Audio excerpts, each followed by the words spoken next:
Welcome back to Zoom In, Zoom Out. I'm Isabel Wang. This is the second part of our conversation with Dr. David Lee. So recently, we all know, like in early June, US President Donald Trump and Chinese President Xi Jinping, they had a call. Yeah. And after that, China said that cautioned the US to handle Taiwan issue with caution.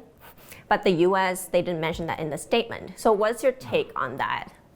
Well, that has been the way of relations between Washington and Beijing. Because after every summit or every important phone call, the statement from two sides always remains some difference. And on the US side, they ignore some part. However, the Beijing side always emphasizes the part the Washington choose to ignore. So, but in your book, you mentioned a part that we want to avoid Taiwan become a collateral damage in the US-China conversations. So in the future, do you think we are likely to become that collateral damage? I'm now retired, so I'm a private citizen. So I don't think I am in position to give some advice. However, sometimes I was asked, by the leaders of the Ministry of Foreign Affairs. So when they ask, I always give them my candid advice. And all in all, I still consider my motto, prudence and moderation, are very important principles in conducting our relations with the United States. You have to think through all the consequences, all the options. What does it mean to the country's national interest? You have to be very cautious, very prudent, and most of the time, I would say that to choose something in the middle. That's the reason I use the word of moderation. Is relatively the better choice. Decision making is a very difficult job because most of the decisions are made to make a choice in the fog, in the mist. And so decision maker may not have all the information to make such decisions. So I myself, when I serve as Secretary General to the President, my job was to formulate some options for the President to choose. Sometimes she would ask me, what do you think, which choice will be the best? I always choose the moderate one. That has been a part of my character. Does she always go with she's the boss. Whatever she decides, I will follow through. That has been my responsibility. I think that's probably one of the reasons we maintain a very good rapport. She trusts my advice, and I always respect her decision. So that model works. Following his retirement in June 2024, Lee spent a year writing Composure Amidst Turmoil, a new book recounting key moments of his diplomatic journey. In it, he describes his close working relationship with then-President Tsai Ing-Wen, who trusted him to take on crucial roles despite their different political backgrounds. So, what was it like working with Taiwan's first female president? Lee shared more during a media interview at his book launch. 蔡总统了不起的地方就是他很愿意听大家的意见，他让大家各抒己见，他并没有说是很快的就才是，就意思就是说别人就不要多说了。他常常是听完了以后，他才做才是，甚至于有时候我都感觉到他要到第二天才是，因为他觉得他要回去再想一想。他常常讲，他家里的那只猫叫蔡想想，对，我觉得他很喜欢想一想，所以我觉得它也符合我在书里讲的这个所谓审慎这个原则。I like when you mention moderation and being prudent, but now we're in the Trump 2.0 era. Everything is very hard to predict, right? So how would you suggest, or maybe like the Taiwanese officials, when they're dealing with the second Trump administration, what are the things that they should keep in mind? It's only 5 months since President Trump took over. In my view, still very difficult to read how is he going to conduct relations with Taiwan. But based on the experience of the past months, I think President Trump is a great leader, deal maker, as he called himself, a grand deal maker. So I think he understands the strategic importance of Taiwan in terms of our strategic location, in terms of the importance of Taiwan in the high-tech supply chain and others. So I'm pretty confident that we'll be able to maintain good relations with the President Trump's administration. Also, I believe that President Trump will keep us in peace in the rest of 3 years and 7 months. That's my reading. Lee told me the book is not a memoir, but a collection of reflections from more than 40 years in public service.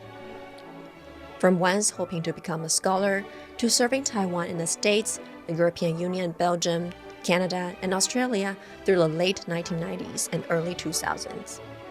History doesn't repeat itself, but it often rhymes, a saying which also resonates in today's evolving geopolitical landscape. When asked what advice he might offer current diplomats, especially those handling Taiwan-US relations, here's what he said at the event. 因为我自己进过厨房，我知道厨房里的辛苦啊。我今年已经毕业了，我也不愿意这个对于在厨房里辛苦的这个同仁呢，有什么样的建议啊？我只是觉得就是说是如果要稳妥的话，我想还是这个中道审慎呢，这4个字还是一个比较好的一个原则吧。We would normally say that Taiwan has made 3 major Taiwan Strait crises.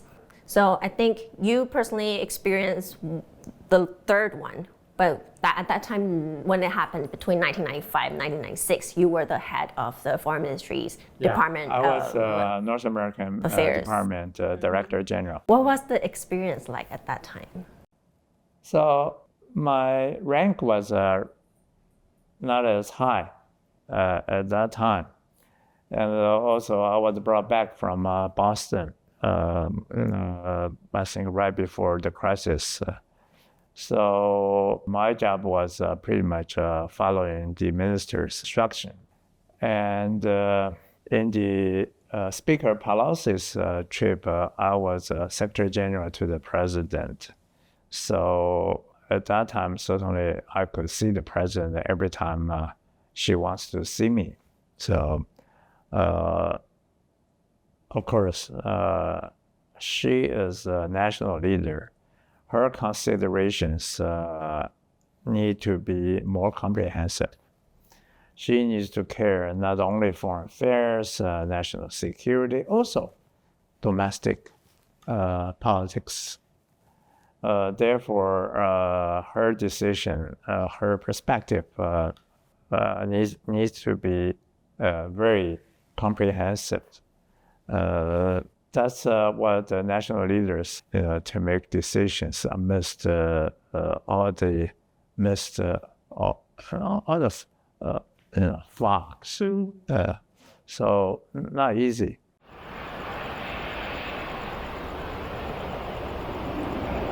On the evening of August 2nd, 2022, a U.S. military aircraft carrying House Speaker Nancy Pelosi landed at Taipei's Songshan Airport. The flight was said to become one of the most heavily tracked flights in history. Later on, Pelosi's 19-hour stay led to 4 days of unprecedented Chinese military drills around Taiwan that some described as the fourth Taiwan Strait crisis. Did Tsai regret her decision? 3 days before leaving office in 2024, she gave the answer during a BBC interview. We have been isolated for a long time, and we need friends, and we need people to come and express their concerns for us.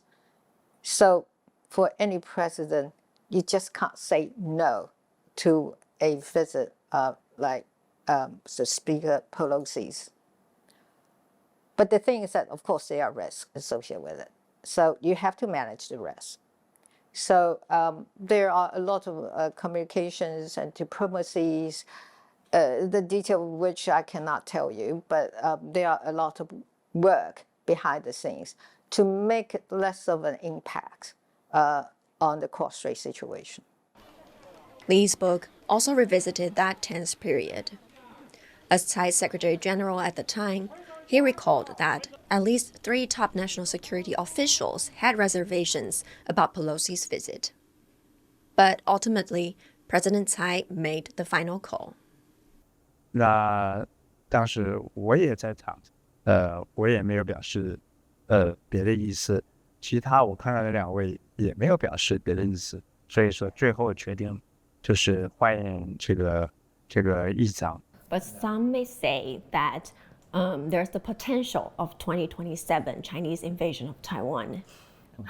Would that probably become like the next Taiwan Strait crisis in your point of view? I think it's only because of Xi Jinping told the People's Liberation Army to be ready, to have the capability to invade. That's the timeline set by Xi Jinping to the PLA. It doesn't mean that we will have a crisis by 2027. So it's a man-made hypothetical dateline. And at that time will be still President Trump in the White House. I believe that he has the talent and skill to manage the relationship with Beijing. Well, that comes to my very last question. So if we can sum up your diplomatic journey or the Foreign Service career in maybe one sentence, what would that be? I would say that, the loyalty to the country, to the Constitution, and working hard to keep tab with what's going on in the country and also on the international scene. And also, I would say that to remain alert, and you need to be aware of what's going on, not only on this island country, also across the world.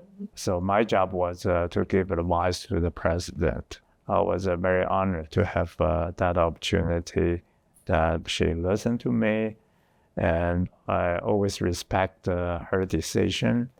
And whatever she decides, my job was to follow through. So I'm very happily retired after 40-some years. Dr. Li, thank you so much for joining us to the show and share the insights with us. Sure, it's my great pleasure to be at the Taiwan Plus program. Thank you for watching this episode of Zoom In, Zoom Out. If you like this show, don't forget to hit like, subscribe or follow, or even leave a comment below. We'll see you next time.